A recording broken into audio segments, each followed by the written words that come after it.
Hold on to your butts. Da-da-da.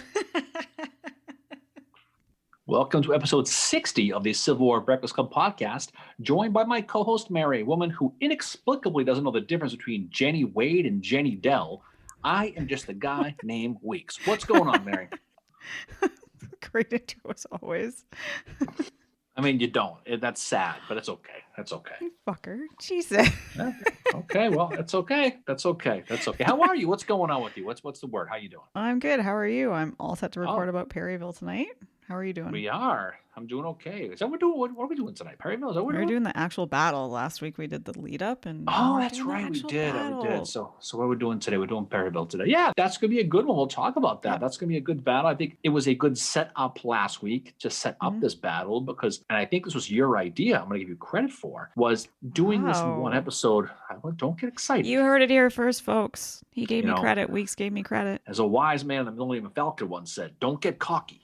Okay. Kid. But I think it's important to do this in 2 episodes because it really would slight the battle or slight the approach, the road to Perryville. So, good idea by you. Well done. Well done. Well, thank you. Well, I just thought, like on our Facebook Live that we did not this past Saturday, but the Saturday before, we talked a lot about the importance of the Kentucky campaign and just how it doesn't get discussed a lot and how it's an important thing in the Civil War. And you have things like Antietam and Second Manassas and South Mountain going on around the same time as this, as you have Battle of Richmond, which is kind of the first big battle, the Kentucky campaign, but then you have Munfordville and all these little things that are on the road to Perryville. And it plays into how Bragg and Buell end up at this. It is a little crossroads town like Gettysburg, but the Kentucky campaign, Kentucky, as we discussed on the last, we talked about this in our episode about Richmond. We talked about it in our episode last week. Lincoln had to have Kentucky. What if I told you I don't think the Union wins the war if Kentucky goes Confederate? Oh, I would completely agree. I think it would really fuck things up. I don't think, something like Antietam would matter. And, you have the elections in 1862 as well. That could have totally been a complete game changer with that. And it might have even factored into the elections of 1864. But then you have the other border states that might just be like, well, F this, we're going to fucking vacate the dance floor too and go with the Confederacy. If Kentucky's going, then so are we. Well, it's needless to say, Kentucky is of utmost importance. The Battle of Perryville is the crescendo of the Kentucky campaign. So it's equally important. But more important, Mary, is what are you drinking? What am I drinking tonight? I am drinking Off the Grid by Lake of Bays, which is a hazy pale ale. And I chose that because Buell is pretty much off the grid for most of this battle. And I'm drinking it out of my George Henry Thomas mug because Thomas is in this briefly. I'm drinking a beer called Jackie from Treehouse, which is local here.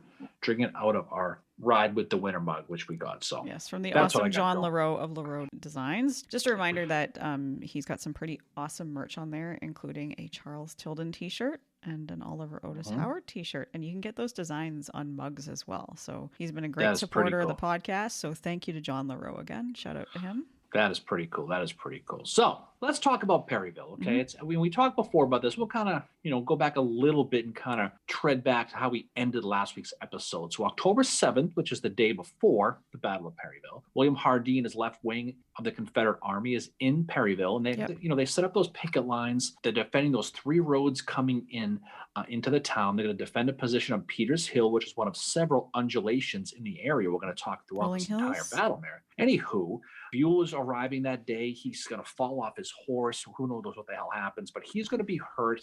He's going to spend most of the 7th and the 8th on a chair with his leg up because he hurt his leg. Reading a book, apparently, is what he does. He's reading a book at the Dorsey house. Who knows what he was reading? Probably something Danielle Steele. But what happened is the whole thing is it's communication errors from the get-go. So we mentioned before, sometimes battles happen on their own schedules. Now, Kentucky, it wasn't supposed to happen in Perryville. It's very, to your point, just very much like Gettysburg. It just kind of happened that way. Hardee kind of stumbles upon it, right? And he recognizes the importance of it. Not only does it have 6 roads leading out of it, which gives them a line to retreat on, Perryville also offers them a spot to protect their supply train, which is behind them. But the most important thing about Perryville is the water. It's the H2O. And they're in the middle of an extremely heavy drought. It's very hot. There's not a lot of water everywhere. And that's what's going to draw these armies together. This is literally a battle that begins over water. Okay. So as we talk about this, we talked before about how this sets up General Gilbert, who's commanding the corps in the Union Army, he's going to order that 10th Indiana under William Colbaugh, Keyes, and Speed Fry we talked about last time, and they're going to set up a picket line on Peters Hill, and they're going to bump into that 7th Arkansas, which is right up there with them. This is the night of the 7th, late night of the 7th. Colonel Daniel McCook, Mary, there's 2 McCooks at this one, Phil Sheridan's division and Gilbert's corps, he's going to be ordered to occupy that hill and protect the creek and the water they found, because they found water. It's like finding gold. Yep. By now, Bragg, he knows what's up, and he's going to try to bring his Confederate army together. You're going to end up a situation where the Rebs are going to find themselves the night before the battle on the 7th, sitting in Perryville, knowing the next day was going to bring on quite a battle. So the 8th of October, 1862, early in the morning, the Battle of Perryville is going to begin. So Phil Sheridan's 2nd Corps, 2nd Division of the 3rd Corps under Charles Champion Gilbert, one of the best names in the American Civil War, by the way, Mary. He's going to order Dan McCook's 36th Brigade to move and occupy that Peters Hill and control that water in the area that's called Doctors Creek. Told him, literally hold your water. That's literally what he told him. Well, I don't know if he literally told him that, but that was the gist of it. Now, his troops, primarily the 52nd Ohio, 85th, 86th, 125th Illinois. The thing about them, Mary, is they're all green and they're all inexperienced. And like we said before, as Kermit has told us, it's not easy being green. No, especially not in this battle when you're going up against some hard fighting troops. The other thing that happens too is like Buell has learned that the Confederates are halted at Perryville, and he had been like, okay, we'll attack on the 8th, but then he decides no, with the 1st and the 2nd Corps being delayed, he decides that he's going to wait till the 9th. As you said, he does send those men in to look at the water, so he knows that's happening.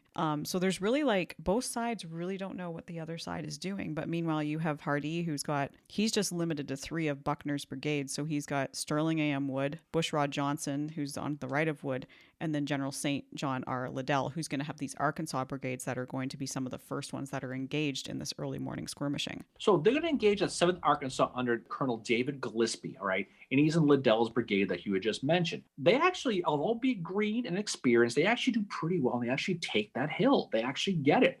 Now, I mentioned before about Buell. He's chilling back at that Dorsey house about 5 miles away. We're going to talk a lot about acoustic shadows in this episode because that's a huge part of this. Because of all the undulations that roll throughout Perryville, he can't hear. And this is going to be a repeating thing for him. So when he hears the battling, the firing, his first instinct is, who the hell's firing? You're wasting powder. He thinks it's just them practicing. He's like, they're practicing. So by sunrise on the 8th, artillery's blasting away, boom, boom, boom, on that rebel positions, primarily guns from the 2nd Minnesota Light Artillery. So they're firing. The 5th Arkansas under Lucius Featherstone in Gillespie's 7th Arkansas, they're going to reform. They're going to try to take that hill now. Right? So this is kind of the beginning of the battle. They're going to try to take that hill. They're going to be pounded by canister fire from guns on Peters Hill. But you know what? They keep coming. They keep doing it. Once they get close to the guns, Daniel Cook's infantry, the 85th and 86th Illinois, and that 52nd Ohio we talked about, they're going to rise up and they're going to blast these Arkansas guys from less than 100 yards with a volley. And they're going to stop them in their tracks. They're going to run faster down that hill than the time it takes you to stick a key in the side of a Labatt's can.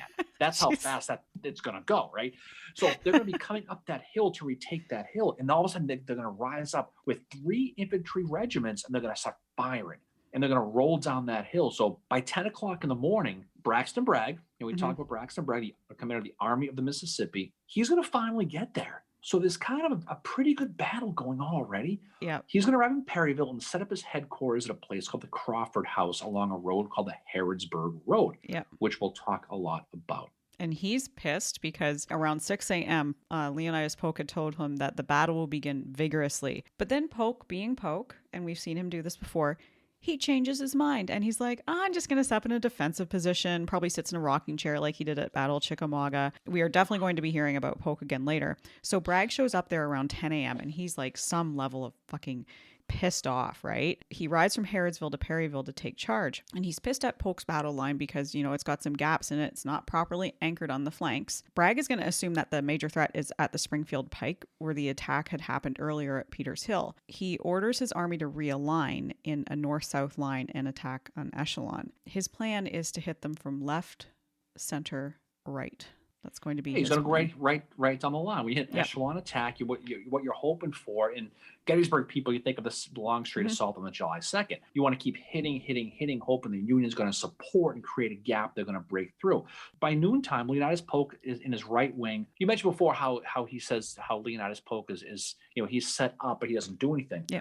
Bragg wants him to start fighting because he sees troops in his front. Okay, ultimately, what's going to happen is those troops are going to force Bragg to order Cheatham's 1st Division under Polk along a road called the Chaplin Road to strike what he thinks is the Union left flank, which is going to be a huge mistake. Mm-hmm. Now, on the Union side, Federal cavalry under a guy named Ebenezer Gay. I know you like talking about him, so we have a story for him.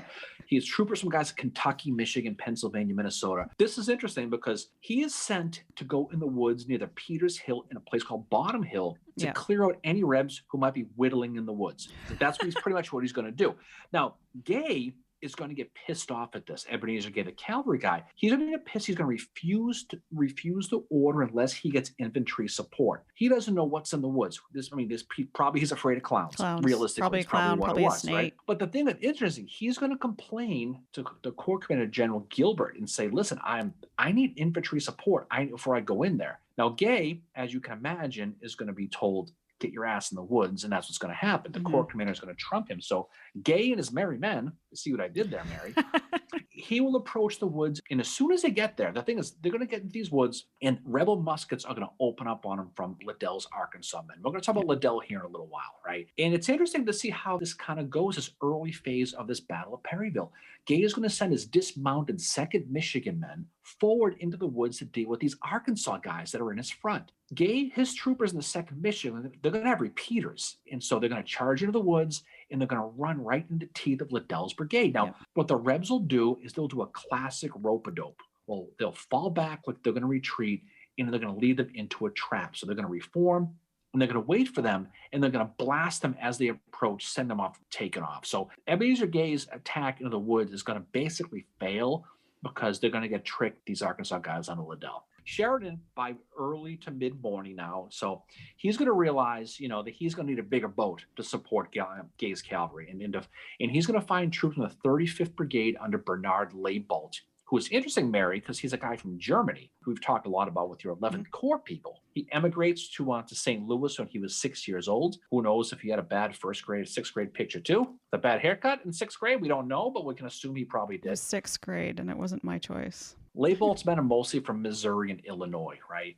And what they're going to do is they're going to go ahead and they're going to charge forward and scatter those Liddell's Arkansas guys, and is going to force them to leave the dance floor, and will basically leave Peters and Bottoms Hill to Sheridan's guys. So the first phase, for the most part, it's a dance. It goes back and forth and back and forth. But at the end of the day, they are going to control, at least for that moment, we're talking 8, maybe 9 o'clock in the morning, the Union's going to control Peters and Bottoms Hill. Yeah. And this battle, too, is a lot like Chickamauga in the sense that it seems to spill from room to room to room. So you have a different fight going. It's just like a barroom brawl that just keeps going and going and going and rolling along this line. But yeah, this area in the morning, like the Union's going to control that for a few hours, that Peters Hill. But it's interesting, but just because this whole thing, like most of these battles, is command control errors. Now, you mentioned Polk earlier, right? Bragg's telling him, okay, there's troops in our front. I want you to hit them. And he just kind of looks at him and nods. Yeah. Okay.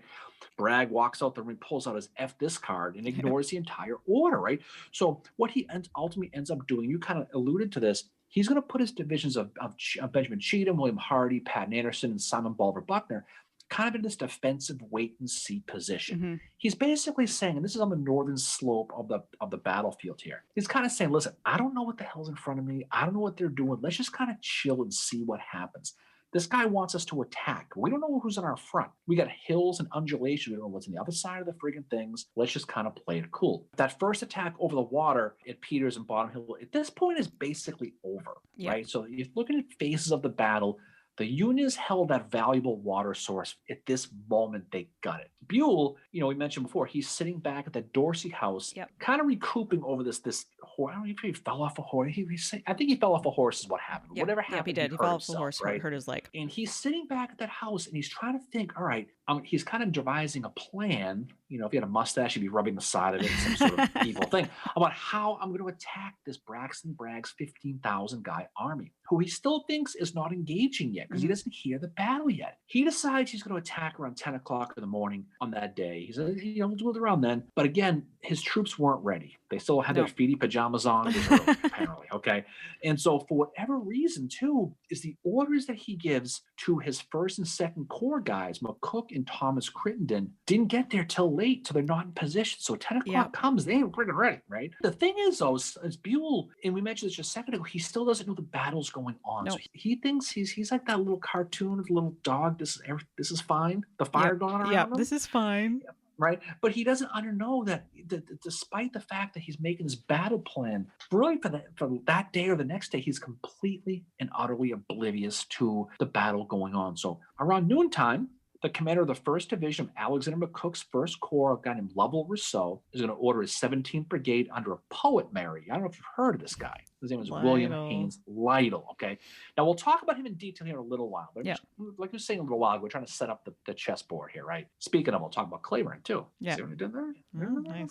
He's going to set that battle line near a place called the H.P. Bottom House along a Michigan battery called Loomis's Battery. And he's kind of setting up his line as well. Now, Rousseau is back with Buell reporting on how he's placed his division. He's just reporting how he's done it. Lytle's men are going to sit around. They're going to be chilling. They're just going to be hanging out. Who knows what they're doing? They're sitting on the hill. So, maybe they were kung fu fighting. Who knows what they were doing? But they were just kind of hanging out there, right? Lytle was probably reading poetry to them. Rousseau is going to get reports from his scouts that rebels are moving towards his front along that Harrodsburg Road. And what he's going to do at this point, he's going to order some troops to go down to Doctor's Creek, where the water is, and go fill up their canteens. Before they do this, a couple things.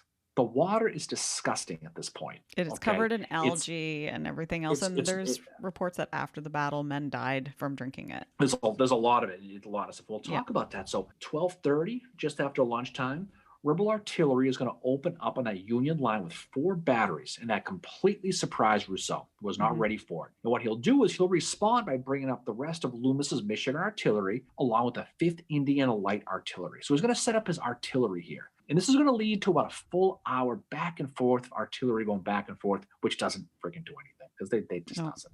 There's no damage done, right? And what's Lytle doing?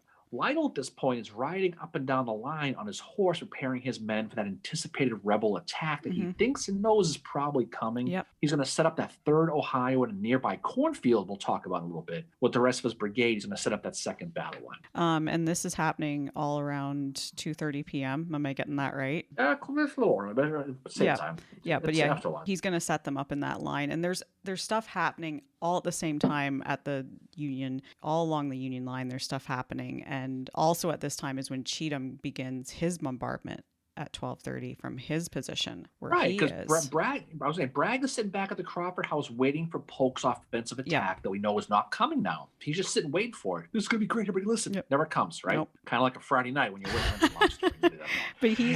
But the one problem too is Confederate cavalry recon had been so shitty and that they withdrew where Cheatham was. The cavalry withdraws before they can see McCook place artillery under Lieutenant Charles Parsons and his brigade of General William R. Terrell onto Open Knob, which is a prominent hill at the northern end of the battlefield. And this is happening as Cheatham is doing his artillery bombardment at 12:30. So he's got no idea that's happening. Well, the thing is that, we mentioned the recon. Bragg is going to report that the Union line is extended now. He's finally starting to get some kind of reconnaissance. So this is when he moves at Cheatham's 1st Division, to your point, into that Walker's Bend and John Wharton's cavalry. And he wants to kind of screen their movements and kind of protect them. So probably around 2 o'clock now, getting there on that time, Loomis's Michigan Battery Artillery is out of ammo. They've nothing left. Plumb out, right? And this is after that hour-long artillery barrage, while Lytle's brigade, his infantry brigade, is still in position waiting for that rebel infantry attack. So the two, Cheatham's guys, are going to finally attack on the rebel right, followed by Hardee and then Buckner, who at this point, Mary, they're enjoying like a 3-to-1 man advantage. I mean, on paper, going in, it's a huge Union number disparity, but it doesn't turn out that way, right? The 1st Brigade is Cheatham's division to move ahead. Is the first is on a Daniel Donelson's Tennesseans. Yep, he's who Fort Donelson is named after. And he Yes. crosses the Chaplin River and he climbs the bluffs of the West Bank. And as he's going in, Cheatham is saying, "Give him hell, boys." And Donaldson quickly figures out he's attacking the Union center and not the left. That's the key to the whole thing. Yeah. Is at this point, Polk is fully expecting that this line he's hitting is the left flank. And it's important because guess what? It ain't, right? It's not. He's doing a full-on frontal assault right now. And what's so funny about that is you mentioned that give him hell, boys. Cheatham is yelling, "Give him hell, boys." Polk is there, right? And he hears him yell that. And him being the bishop won't swear. So after Cheatham yells, "Give him hell, boys," Polk yells, "Give him what Cheatham said." And he wouldn't say hell. Which I always thought was a funny story. The heat of battle, he still won't swear. So I don't know. Just do what Cheatham told you to do. Exactly. And so the thing that Donaldson does is he's going to send out in front a guy named Colonel John H. Savage. Now there's a wicked name for you right there. Savage. And he races ahead of these two other regiments to get to the artillery of Captain John Samuel J. Harris. The thing with Savage is he hates Donaldson, and he considers Donaldson to be a drunk, and he's not great militarily. He believed that Donaldson's order for him to attack Harris's battery to be a death sentence against him. And Savage was kind of like Leonidas Polk. He paid little attention to orders anyway, but he is going to go in there and he's moving west, and they come under the crossfire of the 33rd Ohio Infantry, the 8 guns of Parsons artillery on Open Knob, 200 yards to the north. And then this is when Cheatham orders the brigade of General George E. Manny to go forward to deal with Parsons on Open Knob. Right. And so Parsons' guns are, at this point, they're going to be in jeopardy. That 33rd Brigade commander, William Terrell, to your point, and James Jackson's 10th Division, he's going to order a bayonet charge to slow Manny down. He's going to try to slow him down, and they're going to get wicked pounded. Suffered greatly, took heavy casualties, and was in vain because Manny was able to take Parsons' artillery, right? Now, the thing about Manny, he was a maniac because he wouldn't stop there. He kept going. So after securing the guns, they go down the reverse slope of that Open Knob you just mentioned and head into that 28th Brigade under a guy named John Starkweather, right? Who had set up in that cornfield we mentioned. Now, some of Starkweather's soldiers was so new, they'd been in the Army for less than 30 days. That's how new they were. The 21st Wisconsin, I think, is the one that is in the cornfield, and they're so new, they don't even have a battle flag yet. Now, one of the guys who was attacking, one of the regiments who was attacking at this point was the 1st Tennessee. Everyone knows Private Sam Watkins, right, from the Ken Burst. He was a guy who was the 1st Tennessee. He wrote that book, Company H, a sideshow, the big show from Columbia, Tennessee. He had a really amazing quote about this part of the battle I'm going to read. So I'm going to read here. And what he's saying, he goes, "At 12 o'clock while we were marching in a cornfield, the beginning of the end had come. From one end of the line to the other seemed to be a solid sheet of blazing smoke and fire. From this moment, the battle was a mortal struggle. 2 lines confronted us. We did not recoil, but our line was fairly hurled back by the leaden ball that poured into our very faces. 8 color bearers were killed as they discharged their cannons." So this is heavy, heavy fighting that's going on right at this spot. Now, one of Starkweather's regiments, the 21st Wisconsin, they're one of those regiments that had less than 30 days as well. They're in position when William Terrell, a brigade commander, runs by them in full retreat, yelling, "The rebels are coming! The rebels are coming!" The rebels are advancing in terrible force. I think it was advancing, but it's more fun to make fun of Paul right here. But you can imagine them. These are 30-day paper guys, just in line.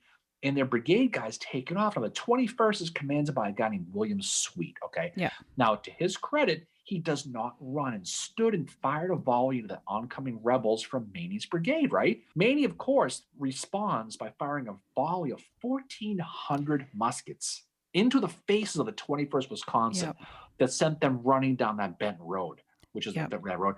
So give them credit. They were green. They stayed and fired a volley, but they ain't stupid either. I can't imagine how they felt when they saw Terrell running back. And by this point, Donaldson is basically done.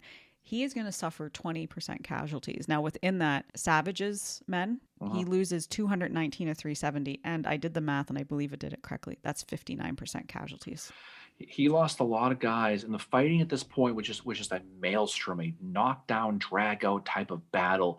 And it's some of the most vicious fighting in the entire American Civil War. And it goes on. Alexander Stewart's Tennessee Brigade is going to jump into the battle at this point and join the attack on Starkweather. So he'll fill in the gap where Donaldson was. Right. And that rebel wave is going to get to the crest just beyond Open Knob. and was able to take that one too. So they're going forward and forward and forward. Terrell and his 33rd Union Brigade was going to try to counterattack. To their credit, he runs, but he comes back. So he counterattacks and pull O.O. Howard here. He comes back, Mary, okay? He's going to counterattack, after he finally stops running, and he's going to get mortally wounded by an artillery shell at this point. We'll talk about him in more detail later, but the Union is going to fall back to more of a defensive position this time along that Macville Road and set up some guns on a ridge that was protected by a rock wall. So they're going to kind of set up a defense. They realize what's going on. Maney and Stewart are going to try to attack that rock wall 3 times over a 3-hour period to try to take that position, but they couldn't do it. There's a soldier who was part of that, and I have another quote. He writes, "The ground was slippery with blood.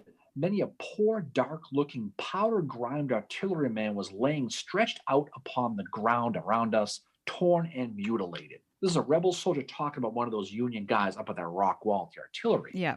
So what does that tell you? It means they're up there with the guns, these soldiers. And it said that this part of the battle, that this assault of Maney's brigade, as you said, like it's the bloodiest in the battle, but his final repulse is described as probably the high watermark of the Confederacy in the Western Theater. That's the quote, high watermark. You know, as this is going on, and this is where it kind of has that Chickamauga kind of thing. Yeah. As Polk's attack is on full banana on the rebel right, the attack is also beginning on the rebel center now, right? So it's kind of moving down the line. So we're talking 3 o'clock in the afternoon now. Colonel Thomas Jones, Mississippi guys, and Patton Anderson's division, part of Hardee's left wing, begins to move into the battle into that valley, right? In a they're near the sinkhole. What's called. But what's great about this though is they YOLO this. They do this without orders. They do it on their own. That happens a lot in this battle. Like it seems like, I'm reading the names of, like when I was researching this, I got to know the names of a lot more colonels than I usually do. And I think that's because how distant, literally and figuratively, Buell is from this battle. But it seems like the soldiers are having to take things under their own and be like, okay, this is what we need to do because we're not getting any orders and they're coming right at us. And, in some instances, that is what happens at Battle of Chickamauga as well, because you have the brigades are separated from their division commanders and all that, right? So similar things are happening here too. But I really found you hear the names of a lot more colonels in this making the decision. You know what they do, Mary?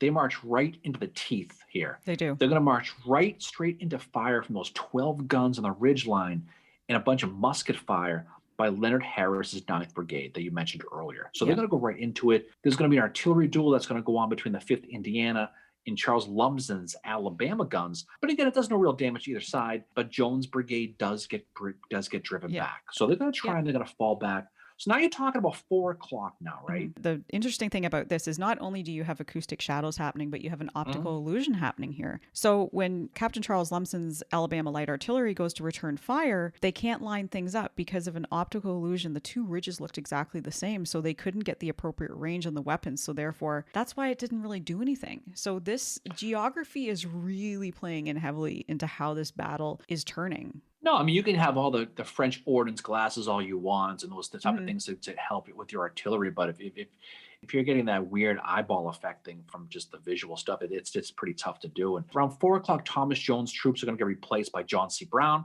guys from Florida and Mississippi for the most part. Pretty much that very moment when the Union artillery was kind of taking a break to cool the guns off. So they kind of hit the timing just right, but they had no success either. They kind of got pushed back. You keep sliding down the line, right, with this. As you go down the line in that rebel right, around the same time, probably about 3:30, 4 o'clock around the same time, you have Alexander's McCook's corps. What's interesting about this battle, for the most part, you don't want to say for the most part, but it's really McCook's corps against 3 Confederate divisions, kind of. McCook's was the worst, I think, in this battle. And so McCook's 1st Union Corps is parked on a ridge near the house of a place called Squire Henry Bottom, right? Yep. Now, on McCook's right flank is where Lytle is. That 17th Brigade is placed at that place at the bottom house. That's where he is, mentioned earlier. Lytle had sent, like I said earlier, sent some of his guys down by the creek. That's what they say in the South there. It's creek. We call them cricks here too. Down to the creek. It's basically a ravine at Doctor's Creek to fill in those canteens. It's going to be the 42nd Indiana under a guy named Garrard Jones, right? Mm-hmm. While they're down there, they're filling up their green, crappy canteens with this shitty water. Oh, thank you. They're going to start to take fire from the 14th Battalion of the Louisiana Sharpshooters and a guy named Major John Stone Cold Austin. That was just John Austin. be amazing. Oh my God. Okay, There's a wrestling reference for our wrestling fans out there. Is that Joe Dawson's theme music? That's probably what That'd be Garage Jones amazing. is probably saying. But they're down there filling up their water, and they're starting to take shots, these pot shots from these sharpshooters under Austin, right? These Louisiana guys. The sound of the fire, pop, pop, pop, pop, pop, is going to, just like The Walking Dead, it's going to attract, right? Yep. And who does that attract? It attracts Bushrod Johnson, the commander of the 3rd Brigade under Buckner. Yep. His division, to say something's going on in that area, so we got to head down there. So they're going to advance to that bottom house area from the Chatham House Hill. They're going to come down to the area. Now, the Rebs are going to move. They're going to cross Stonewall after Stonewall. They're going to get there. They're going to start raining artillery on that Union position, right? Mm-hmm. There was a story about a barn. I think it was a barn, either barn or farmhouse. It was right near there, where the 3rd Ohio and the 15th Kentucky guys who were injured were resting, right? Yep. The barn caught fire, and they all burned to death, which is a really crappy story. But it's just one of those things. The 3rd Ohio at this point and the 15th Kentucky are going to ultimately go in. The 3rd Ohio is going to fall back. The 15th Kentucky is going to go in, is how it's going to go. The 15th Kentucky is under a guy named Colonel Curran Pope. While this is all going on, this is when Patrick Claiborne's guys start coming. What was interesting about Claiborne, Mary, is a couple things. One, a lot of his guys had blue jackets on because they stole them from Union soldiers. They had the jackets and the pants on that they'd taken from Richmond, and that's really going to not help them in a little while when they go into battle. But the other thing, too, I just thought of is you have men starting to trade off now. You know, you have this 15th Kentucky coming in, trading off for the guys that were there before. But you have Claiborne coming into this battle, and he's going to have to relieve Johnson's men, because Johnson and Claiborne have a little bit of a chat when they get on the battlefield, and Johnson's like, yeah, dude, I'm running out of ammo. Can you continue? Well, all I could think about with these blue jacket Claiborne guys, these guys going in, like all the Confederates pointing at them going, that's the red shirted guys from Star Trek. They're going in right now. Exactly. That's kind of exactly what it was, because you had to think, because they were taking fire from both sides at this point. Really think about it. So Claiborne, he's going to ride in, and while he's moving up and on that slope, his horse is going to get hit. His horse Dixie, by an artillery shell that, by all accounts, kind of blew the horse up. Right, must have been a direct shot. And this is going to injure him as well. He's going to get hit in the ankle by some sort of artillery piece, going to hurt him. Not sure if it affected his chess playing game, Mary, admittedly. I have no idea. I don't think it did. But Claiborne's men they're going to be marching up that slope towards that 15th Kentucky now, who's replacing 3rd Ohio. Yeah.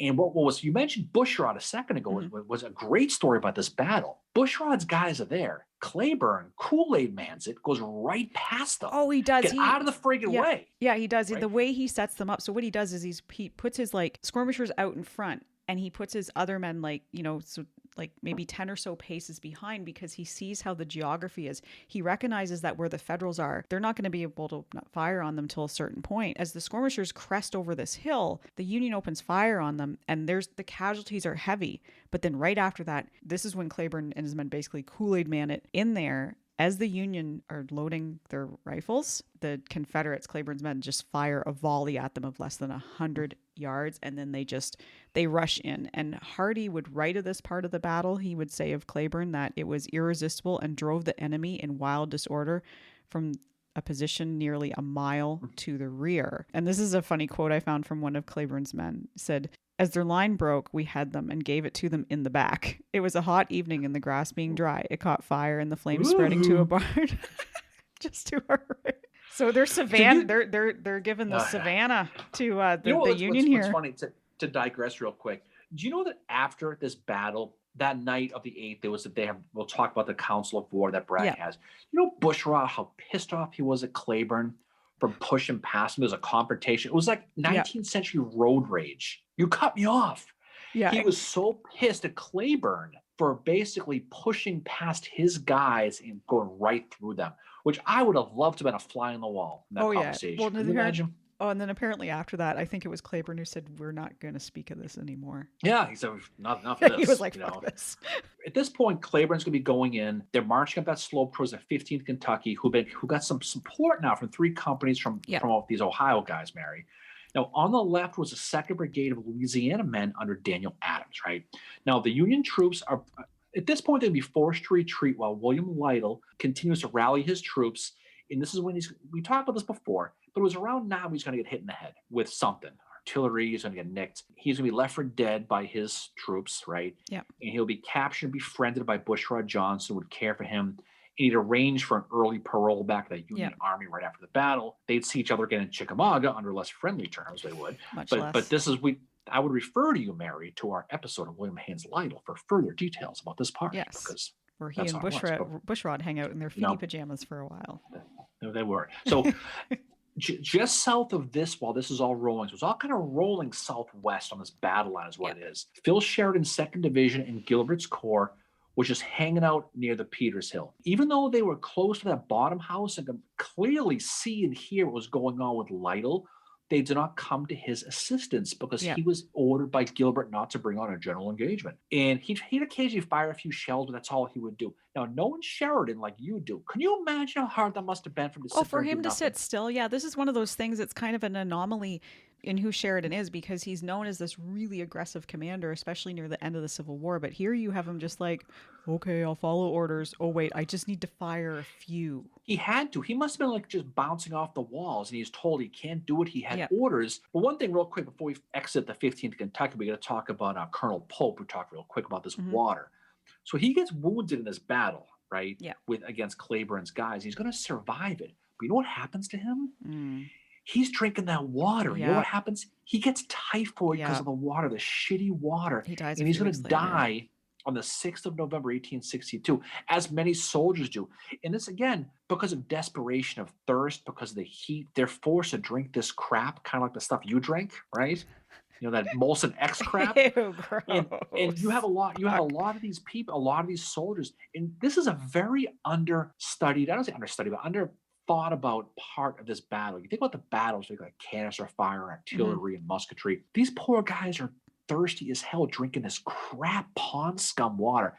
And guys like Colonel Pope is going to die of typhoid because of it. It's just one of those things, you know. But that's something that happens throughout the Civil War. You hear it even, around the time of the Battle of Shiloh, men getting typhoid and dying because they're drinking this really shitty water, right? I can't even imagine. I don't know why I'm thinking of Typhoid Mary right now, but that's So at 4 o'clock in the afternoon, Mary, you know who finally gets into the battle is old Phil Sheridan. He gets dragged into the battle. He finally does. Yeah. Through a brigade of rebels under Samuel Powell is going to line up on Claiborne's left, which is basically in Claiborne's front, and he's going to get orders to move along toward a road called the Springfield Pike to a Union battery that has been causing them problems under a guy named Henry Hescock. Yep. Have fun with that name, Barry. I'm glad you pronounced that one and not me. All right.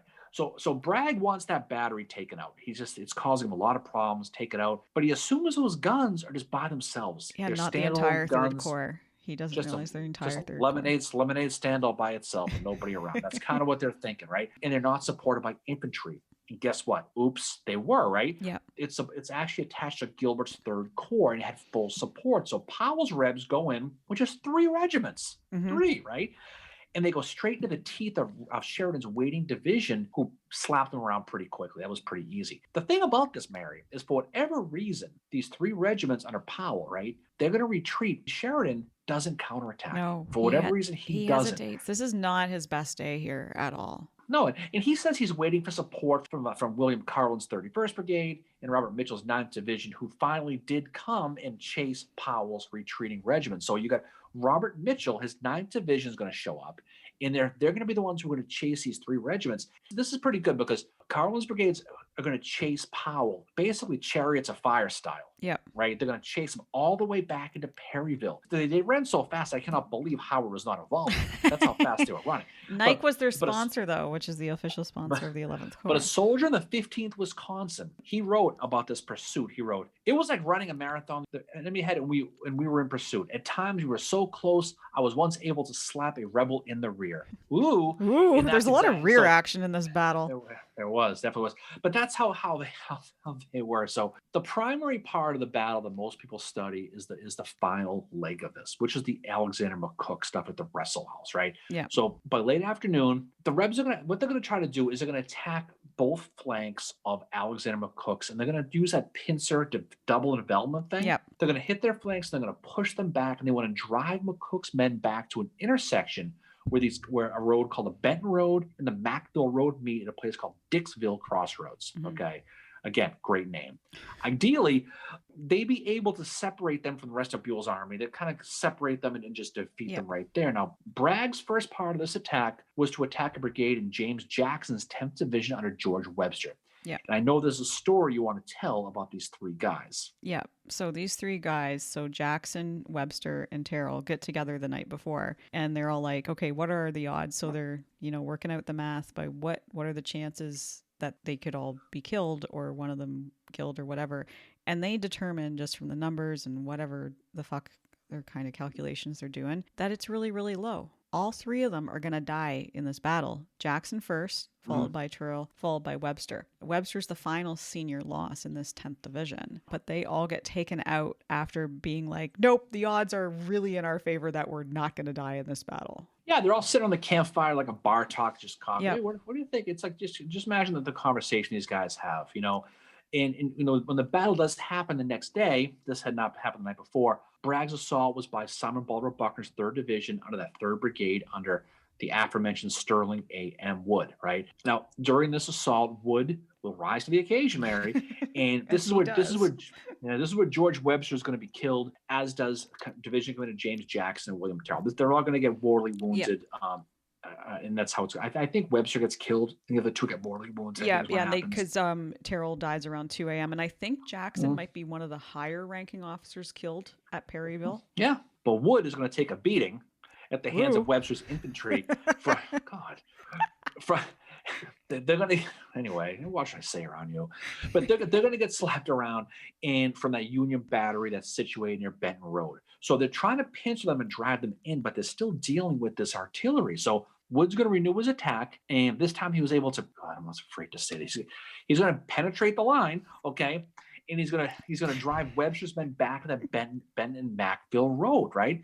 Now, eventually, Wood is going to fall back as another brigade arrives. This is the brigade of St. John Liddell's brigade, who was fighting again. Here they are again on the other part of the battlefield. Interesting thing about Liddell, Mayor, I don't know if you studied him, but St. John Richardson Liddell is an interesting fellow from a wealthy Louisiana family. He has a very epic name. He does. But you know what he was? He was a very outspoken supporter of, guess what? Emancipation of the slaves in the Confederacy. And he felt that if they freed the slaves, it would open the door to foreign intervention on the South's behalf. He was an outspoken, big mouth, would not stop talking type of guy, right? But he was also, unlike Patrick Claiborne, who got blackballed for this, he was a former classmate of guess who? Jefferson Davis, right?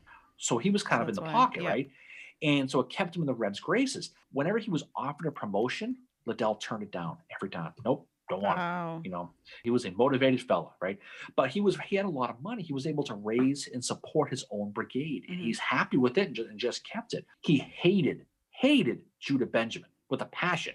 I don't know if it was Asia Booth related. We don't know. Okay, but after the war, he wrote a set of memoirs which bashed all of them. Bashed Braxton Bragg. He blamed Bragg for all the subordinates' failures. He was that guy. He just whatever. The other thing about him, you remember the Hatfields and the McCoys? Yeah. His family was involved in one called the Liddell-Jones feud. There was a feud they had with some family. That just doesn't sound as good, though. It doesn't.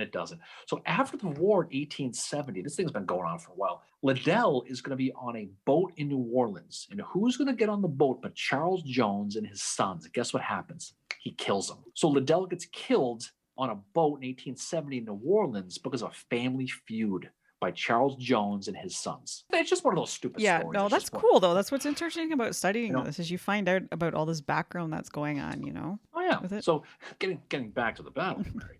So McCook is going to ask Sheridan at this point. He's going to see what's going on. He's going to ask Sheridan to send support on his right flank. He's like I'm getting my right flank is getting driven in. Can you help me out? He also sends an aide to Charles Gilbert, the Corps commander, to get help from his Third Corps as well. Because now this is really going now, right? Gilbert, in true passing the buck form, is going to refer a staff officer to go to Buell for his headquarters for this request, which is about 5 miles away from the battlefield at Dorsey House. The staff officer won't get there for about an hour later. So Buell is sitting at his headquarters. Okay, God knows what he's doing. He gets the request. And at this moment, he finally says, shit, there's a battle going on? This is when he realizes this is going on. Right? And so He blamed the acoustic shadow, which is probably true. Yep. But I can only imagine what it must have been like when he had his want to get away moments when he realized this battle was going on and he missed the whole thing. But what this acoustic shadow did with Buell not knowing, the Union Army went into this battle, with 55,000 guys. Yep. There was 35 to 40,000 soldiers who were not put in this battle because Buell didn't know there was a battle. Even though Bragg was outnumbered, 55,000 to about 15,000, the numbers were almost the same because Buell didn't know there was a battle and didn't send everybody in. Could you imagine the cutscenes or the scenes in a movie about Perryville where you have one scene where like this bloody battle is happening and then it cuts to Buell and he's sipping like a drink out of a pineapple in a lounge chair. All I can picture and there's is birds singing around him and he can't hear shit. All I can picture, is that movie, The Usual Suspects, when you're sitting there, you realize what's going on. What? Right? Yeah. But so he finally figures it out. And this is the part that blows my mind. He finally goes, oh shit. Okay. I'll send you people. Okay. But he only sends 2 brigades. Yep. So Schoff's. Now he knows what's going on. So he's going to send Albion Schmops, what the hell's his name? Is Shop's name in, right? Yeah. That 1st Division from under Gilbert. He's going to send him in. And even though he knows the house is completely on fire, the killer is in the house, he knows. He sits there and he shoots a water gun at the fire. That's what he does. Yeah. I think what this shows, though, is that the complete mass confusion that Don Carlos Buell had at this moment. I don't think he knew what was going on. He had no concept of what was going on. He had no idea the severity of this battle. And more importantly, he had no idea what was going on in his Union lines, right? So at this point, the battle's a complete mess. There's smoke covering most of the field. And this is when one of my all-time favorite stories of the Civil War comes up. I was just right around now. Okay, so this is all going on. During this confusion, Leonidas Polk, okay, the fighting bishop, he's going to almost get his ass caught. And I love this story. They're near the Russell House at Alex McCook's headquarters. They're right there, and there's a set of woods. Liddell's men, they're firing into a wood line at these unseen soldiers, right? And someone from the woods, who must be brilliant, just yells, for God's sake, stop shooting. You're firing upon your friends. Yeah. And Polk, for whatever friggin' reason, is intrigued by this. So he stops the fire and he decides to personally ride to the woods to see who it is. He stumbles into the 22nd Indiana under Colonel Squire Isham Keith. Now, the 22nd was pretending to be Rebs because my guess, they don't like being shot at. So that's probably why they did it, right? So Polk rides up. He actually meets Keith. He actually runs into him face to face. And Polk says to Colonel Heath, who are you guys? He goes, well, we're at the 22nd Indiana. So Keith responds back to him, who are you? He responds back, you'll soon find out, right? Who knows if that's true, but that's what Polk said. It probably did. But Polk had a blue blouse or overcoat on, so you couldn't really tell. Polk realizes, okay, I'm screwed here, right? So what does he do? He realizes his mistake. He's going to ride up and down the line of the 22nd Indiana, giving out orders. Stop firing, move here, move there. And he's riding up and down the line until finally he pulls his Irish goodbye and sneaks out and heads back to the line. But I just find that fascinating that he was not only, he didn't run away. And I hate to say it, but many a guy, I can think of one guy specifically over at Chantilly who I was just thinking poor Carney. Phil Carney probably that did not work out well for him. Running, right? Yeah. But he literally is pretending to be an officer, and because he's wearing a blue blouse thing, no one questions him. And I love the fact he's giving out orders: stop shooting, stop shooting. And he finally gets back to the line. He gets back to the line. Liddell says, who are those guys in the woods? He says, every mother's son in those woods is a Yankee. That's the quote he said, right? And so Liddell's guys are firing into the woods, and they beat the hell out of them. The 22nd Indiana takes 65% casualties from these volleys from what happened from Liddell, including Commander Isham Keith, who was killed here. Mm-hmm. These Liddell guys fire into the woods, and they completely push out these guys. For whatever reason, Polk did not pursue. After he beats these guys in the woods, he steps back. I have to think he lit up a cigarette and just needed to calm his nerves because he almost got caught. He was like Sylvester the Cat in that one cartoon where he's got the coffee and the cigarettes going. That's probably what he was like for the next few days. But I think he was probably shook up pretty hard by this. Because he doesn't attack. He decides to halt the attack and pull back at this point, even though he's got him. Yeah. And I have to think he realized that pucker effect moment he had, I think for the most part, he realized that, okay, I got lucky here. I'm gonna stop this. After this, Bragg and his Army of the Mississippi, despite being outmanned, found themselves in control of much of the field. They stuck their hand in their pocket from last year's jacket and pulled out a $20 bill. Look what I found. They realized that they fell upon this. So whether it be, and who knows, whether it be the casualty numbers, I have to think though, it was the fact that Thomas Crittenden's Second Corps is still looming out there. Because you remember, Buell had held many of these guys back. I think at this point, Bragg decides, you know what, enough is enough. I said, we came what we came to do. And he decides that he's going to withdraw from the battlefield. Even after driving Buell back and having him on the run, he pumps the brakes and says, "The hell with this. This is stupid." So 9:00, when Bushrod has his little issue with Claiborne, right around here, Bragg is going to meet with his generals at the headquarters at the Crawford House, and he's going to give a mass exodus of the dance floor. He says, that's exactly literally what he called it. And he says, I want everyone out of here by midnight. We're heading back to Tennessee. He's going to leave 900 wounded behind. Yeah, I was going to say loud, 1,000 people. You read my mind, Mary. Good job. So what he wants to do is his plan was to reunite his army back at Harrodsburg. And he pretty much determines at this point that, you know what, we can't hold Kentucky. This is stupid. We didn't get the recruits we thought we were going to get. We fought, we got pounded. We had a strategic victory. We drove Buell off the field, but we cannot hold this. So he determines on his own, after a months of what we talked about, this attack into Kentucky, this invasion of Richmond and all the stuff we talked about, he decides this Confederacy cannot take Kentucky. So he's going to leave Kentucky. He's going to go back to Tennessee, literally handing the Commonwealth Missouri football coach of Kentucky back to them. And so they fought for months politically and militarily. He gives it all back to Lincoln, which is a mind-numbing situation for Braxton Bragg. Yeah, and then he gets called to Richmond to go to the principal's office with Jefferson Davis, but because they're friends, he gets a pass. Can you imagine the people in Richmond spitting up their grits when they heard this? When they find out what's going on. So he goes back to Richmond and he gets called back. Davis wants Bragg, what the friggin' hell? Wants answer for what he did. He's also hearing these stories now of Bragg's subordinates bitching about him. And we talk about him a lot with like Chattanooga, right? Yeah. This is where it starts here. Like Claiborne's men apparently called him cowardly because Bragg didn't give them any credit for what they did. And Claiborne's men had driven the Federals furthest from the field more than any others had that day, all because Claiborne decides to Kool-Aid man it. In Bragg's defense, Mary, if he stayed, I have to think Buell would have brought up Crittenden's Second Corps and the rest of those other 40,000 guys to pull in and probably drive them. Don't forget, too, the Army of the Mississippi had 15,000, 16,000 guys. Yep. They did lose about 3,300 here, right? So he probably saw the writing on the wall that maybe it would be like a Shiloh situation. We won this, but we're going to get killed the next day. So that's probably why he did it. But I'm surprised he pulled all the way back. Many of Davis's cabinet predictably wanted Bragg fired, run on a rail. But Davis doesn't do it. And what Bragg is going to do is he's going to leave Richmond. He's going to pull his army to a place called Murfreesboro, Tennessee. He's going to rest and train his guys again, where eventually he'll be tested again a few months later at the Battle of Stones River in December. So he's going to ultimately, I think he felt he did what he thought was right. I think he was looking a little bit forward, but I think he overreacted by throwing the baby out with the bathwater here, by instead of just backing off and reforming maybe to Versailles where he wanted to fight, he left completely. Buell did not endear himself either to this battle. He's going to return to Nashville instead of pursuing Bragg, so he doesn't do anything either. He does kind of a half-ass pursuit, but it's... Well, he's just there and pillow fights him a little bit. Yeah. And I think this was, we mentioned before when we talked about the lead up to this, I think this was it definitely was. It was a final straw for Lincoln with Buell. Absolutely. He's sick of the slow, deliberate shit.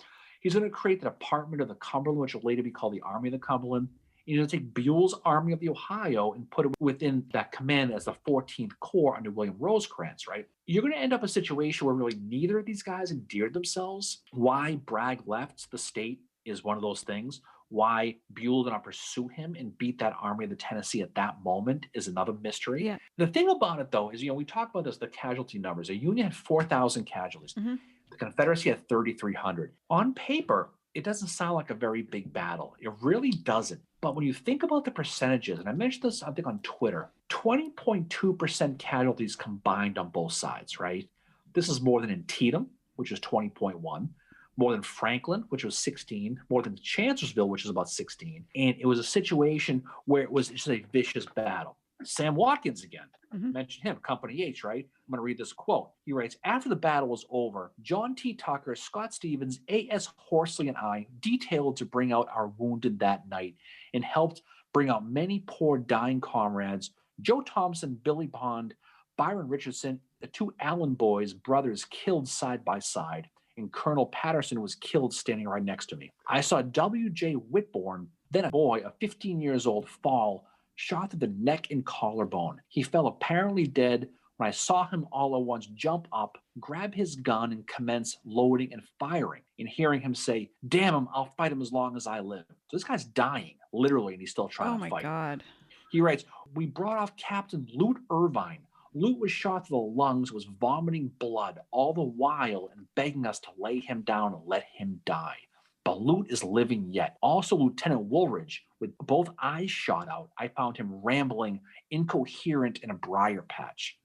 I cannot tell the one half or even remember on this late date the scenes of blood and suffering that I witnessed on the battlefield at Perryville. If you read his Company H diary, he says, Perryville is the most vicious thing he was ever a part of. He was everywhere. Yeah.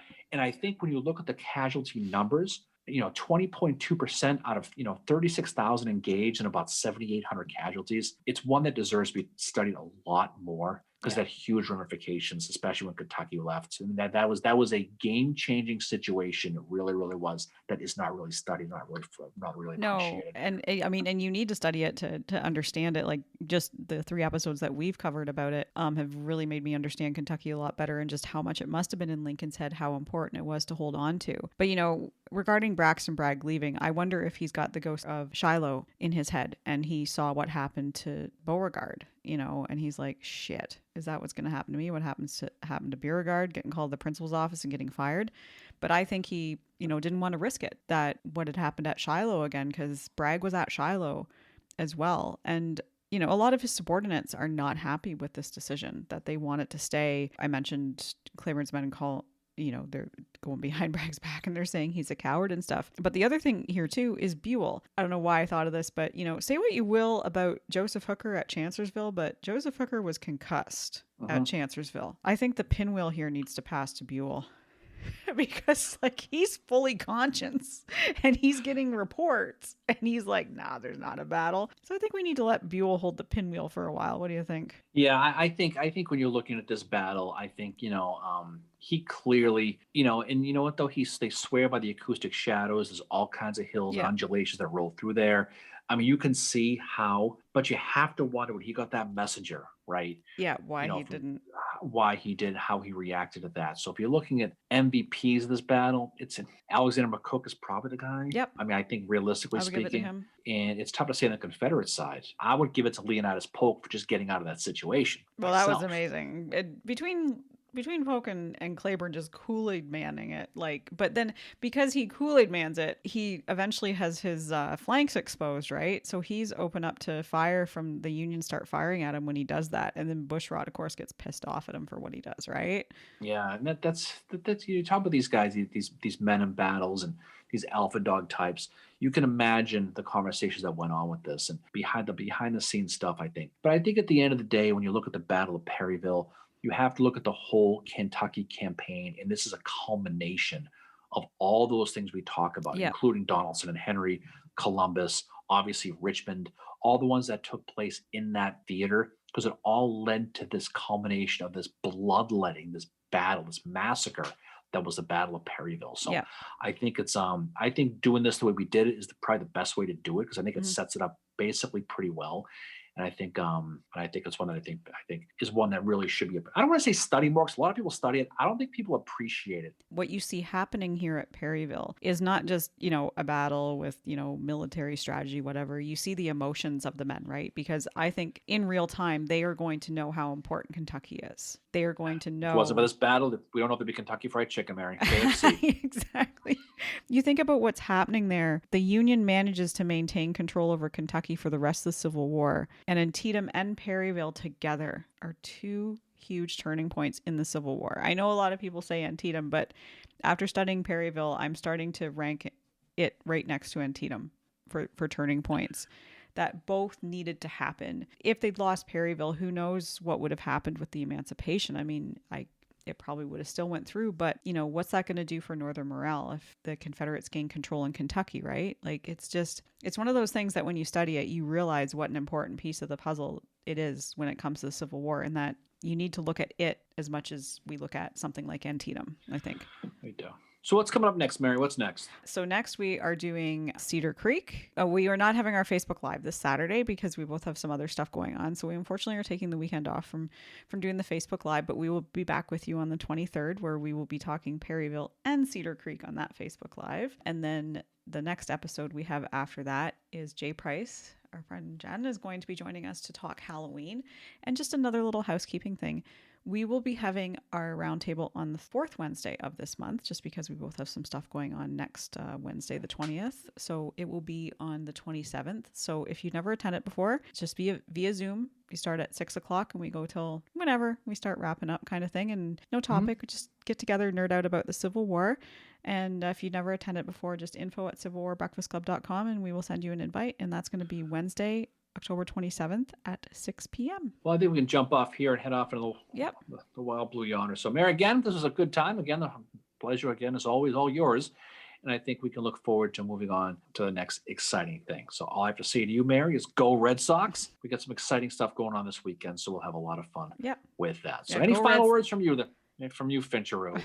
Go Red Sox. Go Pats. Go, everybody. Have a safe weekend. Hopefully you enjoyed this. Anyway, so hey, have a great weekend, everybody. Look forward to seeing you, as we always say, on the other side. Okay, see y'all later. Bye. Go Sox! Bye.